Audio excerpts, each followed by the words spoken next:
பேரூரு தோடு மேல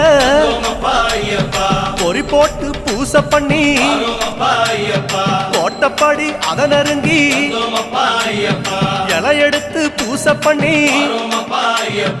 அந்த மலை ஜோதியானவா எங்க காவலாக வந்து சேரப்பா.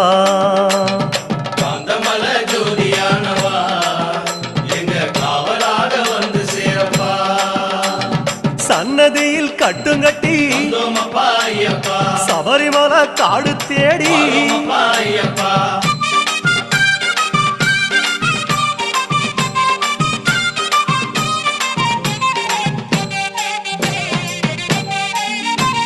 சிவபெருமான் வந்த இடம் சீர்மிகுந்த காளகட்டி காளகட்டி காயோடச்சு அடுத்த அடி அழுத நதி சபரிமலை பயணம் தானப்பா சாமி வழித்துணையா வந்து சேரப்பா.